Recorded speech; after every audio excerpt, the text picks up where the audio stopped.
রাত ১৪৮০ সাল। রোমানিয়ার এক বিশাল অন্ধকারে ডুবে থাকা দুর্গ। দুর্গের দেয়ালে জ্বলছে মশালের আলো, আর তার ভেতরে চলছে এক নিঃশব্দ ভালোবাসার গল্প। রাজপুত্র ভ্লাদ আর তার স্ত্রী রানী এলিজাবেথ। তাদের ভালোবাসা ছিল যেন স্বপ্নের মতো। ভ্লাদ প্রতিদিনই এলিজাবেথকে এমন উপহার দিতেন যেন প্রতিটি দিনই নতুন করে শুরু হয়। সেদিনও তার ব্যতিক্রম হয়নি। একটি সোনার তৈরি মিউজিক বক্স, যেটা খুলতেই ভেসে আসছিল অদ্ভুত মোহময় এক সুর। কিন্তু সেই সুরের মধ্যে যেন লুকিয়েছিল অজানা কোনো অশুভ ইঙ্গিত। হঠাৎ দুর্গের বাইরে বিকট শব্দ, ঢোলের আওয়াজ, যুদ্ধের শিঙ্গা। খবর এলো, শত্রুরা আক্রমণ করেছে, তারা ঠিক দরজার সামনে। মুহূর্তেই বদলে গেল সবকিছু। ভ্লাদের চোখে ভয় নয়, ছিল অদ্ভুত এক অশান্তি। তিনি দ্রুত আদেশ দিলেন, এলিজাবেথকে এক্ষুনি এখান থেকে সরিয়ে নাও।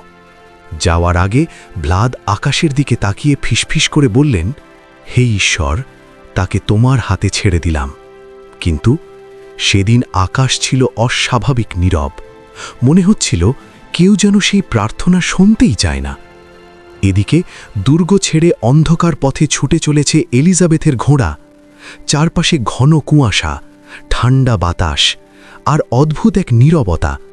হঠাৎ ছায়া থেকে বেরিয়ে আসে কিছু মানুষ। না, মানুষ না, যেন অন্ধকারের তৈরি কোনো ছায়া। শত্রুরা তাদের ঘিরে ফেলেছে। চারদিকে মৃত্যু, আর সামনে শুধুই অজানা এক পথ। শেষ মুহূর্তে এলিজাবেথ তার ঘোড়ার লাগাম শক্ত করে ধরে সোজা ছুটে যায় এক তুষারে ঢাকা গভীর বনের দিকে। কিন্তু সে জানত না, এই বন শুধু তুষারে ঢাকা নয়, এটা লুকিয়ে রেখেছে এমন এক অন্ধকার রহস্য যেখান থেকে কেউ কোনোদিন ফিরে আসেনি। অন্যদিকে রক্ত আর আগুনে ভরা যুদ্ধক্ষেত্রে দাঁড়িয়ে আছে এক মানুষ, রাজপুত্র ভ্লাদ। তার চোখে ক্লান্তি নেই, শুধু প্রতিশোধের আগুন। তার বুদ্ধি, তার নিষ্ঠুরতা, সবকিছু মিলিয়ে একে একে মাটিতে লুটিয়ে পড়ে শত্রুরা। অবশেষে বিজয়। কিন্তু এই বিজয়ের মধ্যে কোনো আনন্দ ছিল না। হঠাৎ এক সৈন্য ছুটে এসে হাঁপাতে হাঁপাতে বলল, মহারাজ, রানী এলিজাবেথ বিপদে। এক মুহূর্ত ভ্লাদের চোখ যেন স্থির হয়ে গেল। তারপর ঝড়ের থেকেও দ্রুত গতিতে ছুটে চলল তার ঘোড়া সেই তুষারে ঢাকা অভিশপ্ত বনের দিকে। বনের ভেতর নীরবতা, শুধু বাতাসের শব্দ আর দূরে ধাতব সংঘর্ষের আওয়াজ। ভ্লাদ পৌঁছালেন, আর যা দেখলেন তা কোনো মানুষের সহ্য করার মতো না। এলিজাবেথ চারদিক থেকে শত্রুদের দ্বারা ঘেরা, তার চোখে ভয়, আর ভ্লাদের দিকে শেষবারের মতো তাকানো। সময় থেমে গেল। এক সেকেন্ড, একটা সিদ্ধান্ত। ভ্লাদ দূর থেকে তার তলোয়ার ছুঁড়ে মারলেন। তলোয়ার ছুটে গেল বাতাস চিরে, শত্রুর দেহ ভেদ করে। কিন্তু তারপর সবকিছু নিস্তব্ধ। তলোয়ারটা গিয়ে থামল এলিজাবেথের বুকে। নীরবতা, শুধু তুষারের ওপর পড়ে থাকা রক্ত আর এক মানুষের ভাঙা নিঃশ্বাস। ভ্লাদ ধীরে ধীরে এগিয়ে এলেন। তার হাত কাঁপছে। তিনি বুঝতে পারছেন তিনি শত্রুকে মারেননি, তিনি নিজের ভালোবাসাকেই হত্যা করেছেন। সেই মুহূর্তেই ভ্লাদের ভেতরের মানুষটা মরে গেল। পরের দৃশ্য, এক অন্ধকার গির্জা, চারদিকে মোমবাতির ক্ষীণ আলো, আর মাঝখানে দাঁড়িয়ে আছে ভ্লাদ। তার চোখ লাল, মুখে রক্তের দাগ, আর হৃদয়ে এক অশেষ শূন্যতা। সে আকাশের দিকে তাকিয়ে চিৎকার করে উঠল, আমি তোমার নামে যুদ্ধ করেছি, আমি তোমার জন্য রক্ত ঝরিয়েছি, আর তুমি তাকে বাঁচালে না। তার কণ্ঠে ছিল না প্রার্থনা, ছিল অভিশাপ। রাগে, দুঃখে, উন্মাদনায় সে যিশুর মূর্তির দিকে তলোয়ার তুলে আঘাত করল। আর ঠিক তখনই অসম্ভব কিছু ঘটে গেল। মূর্তির বুক ফেটে রক্ত ঝরতে শুরু করল। ধীরে ধীরে সেই রক্ত গড়িয়ে পড়ছে মেঝেতে। মনে হচ্ছিল গির্জাটাই যেন জীবন্ত হয়ে গেছে। আর সেই রক্ত ভ্লাদের পায়ের কাছে এসে থামল। ভ্লাদ থমকে গেল। তার চোখে ভয় নেই, বরং এক অদ্ভুত আকর্ষণ। সে ধীরে ধীরে সেই রক্ত স্পর্শ করল, আর ঠিক তখনই তার শরীর কেঁপে উঠল। তার শিরায় উপশিরায় আগুনের মতো কিছু ছড়িয়ে পড়ছে, তার চোখ রক্ত লাল হয়ে যাচ্ছে, দাঁতগুলো ধীরে ধীরে ধারালো হয়ে উঠছে। সে আর মানুষ নেই, সে হয়ে গেছে এক অভিশপ্ত অমর সত্তা, একটা নাম যা শত শত বছর ধরে মানুষের মনে ভয় ছড়াবে। ভ্যাম্পায়ার। ভ্লাদ ধীরে ধীরে মাথা তুলে দাঁড়ালো। তার চোখে এখন আর ভালোবাসা নেই, শুধু একটাই লক্ষ্য, অপেক্ষা। সে ফিসফিস করে বলল, আমি অপেক্ষা করব, 100 বছর, 1000 বছর, যতদিন না তুমি ফিরে আসো। সময় কারোর জন্য থেমে থাকে না, কিন্তু কিছু অভিশাপ সময়কেও অতিক্রম করে বেঁচে থাকে। 400 বছর কেটে গেছে, পৃথিবী বদলে গেছে, মানুষ বদলে গেছে, কিন্তু অন্ধকার সেই একই রয়ে গেছে। 1800 শতকের শেষের দিক, এক নির্জন কক্ষে শুয়ে আছে এক তরুণী, মারিয়া। তার শরীর ঠান্ডা, শ্বাস ধীর, আর গলায় 2টি গভীর দাগ। এক পাদ্রী আর এক ডাক্তার তাকে পরীক্ষা করছে।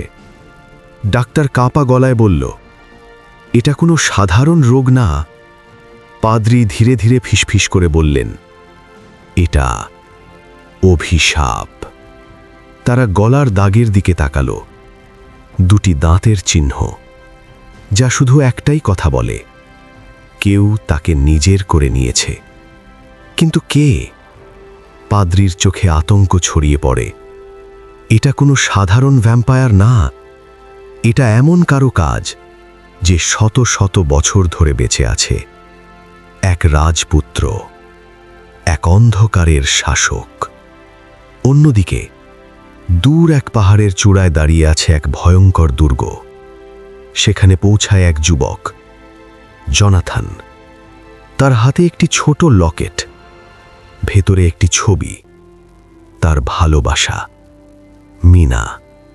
দুর্গের দরজা ধীরে ধীরে খুলে যায়, ভেতরে প্রবেশ করে জনাথন। আর ঠিক তখনই অন্ধকারের ভেতর থেকে বেরিয়ে আসে এক বৃদ্ধ।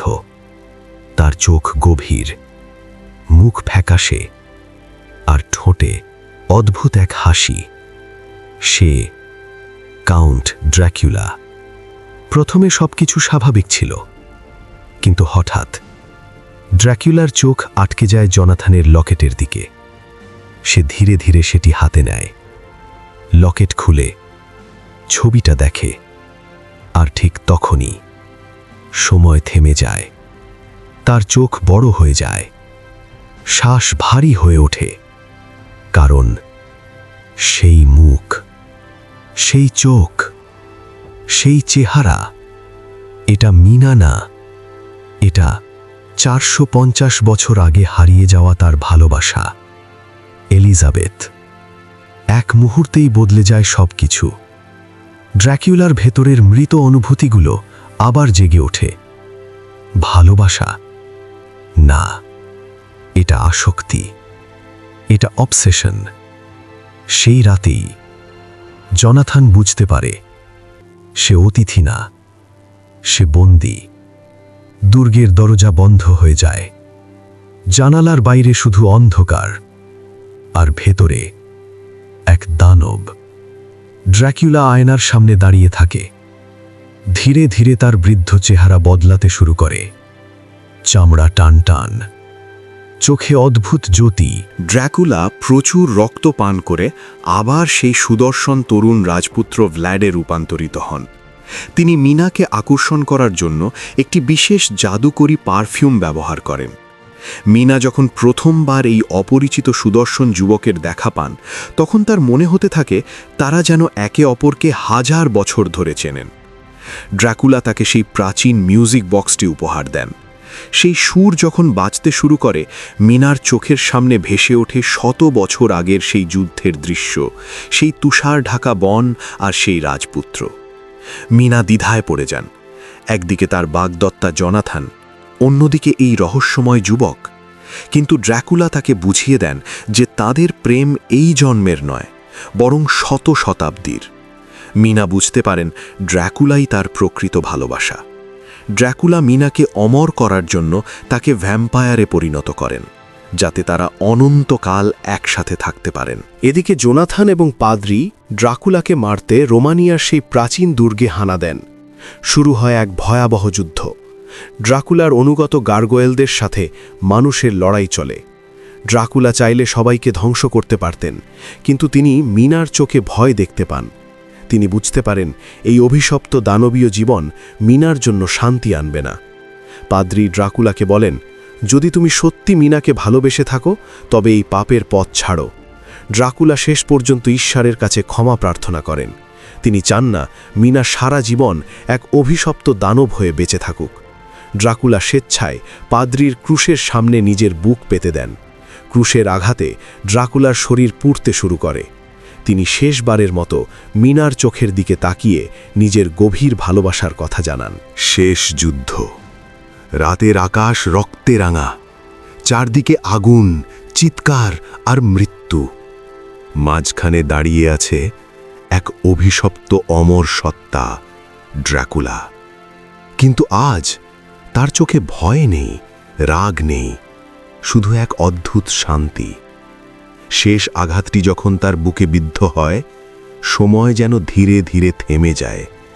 ড্রাকুলার শরীর কাঁপতে থাকে, তার চোখ ধীরে ধীরে মিনার দিকে উঠে যায়। মিনা, যার মধ্যে সে খুঁজে পেয়েছিল তার হারানো এলিজাবেথকে। এক ফোঁটা রক্ত গড়িয়ে পড়ে, আর তারপর তার শরীর ভেঙে যেতে শুরু করে।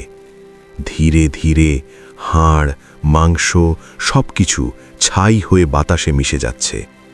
মনে হচ্ছিল এক অভিশাপ শেষ পর্যন্ত মুক্তি পাচ্ছে। ঠিক সেই মুহূর্তে অদ্ভুত কিছু ঘটে। যারা ছিল তার ছায়া, তার তৈরি অন্ধকার সৈন্য, সব ভ্যাম্পায়ার, সব গার্গোয়েল এক এক করে বদলে যেতে শুরু করে।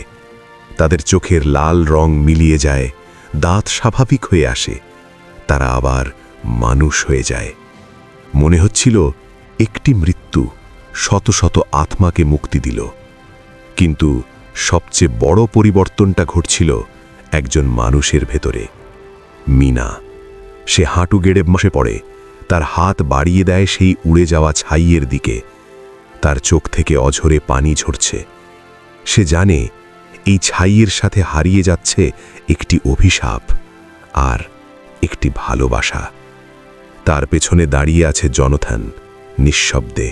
সে কিছু বলে না, কারণ সে বুঝতে পারে মিনার হৃদয়ে আজও বেঁচে আছে একজন যে মানুষ না, একটি অন্ধকার কিংবদন্তি, কিন্তু তার ভালোবাসা ছিল সত্যি। শেষ দৃশ্য, আকাশ ধীরে ধীরে পরিষ্কার হয়ে আসে। সূর্যের আলো ভেঙে পড়ে অন্ধকারের ওপর, আর সেই আলোর মধ্যে মনে হয় যেন দেখা যাচ্ছে দুটি ছায়া, একজন রাজপুত্র আর একজন রানী, ভ্লাদ, এলিজাবেথ, যারা অবশেষে অন্য এক জগতে, অভিশাপের বাইরে আবার একসাথে।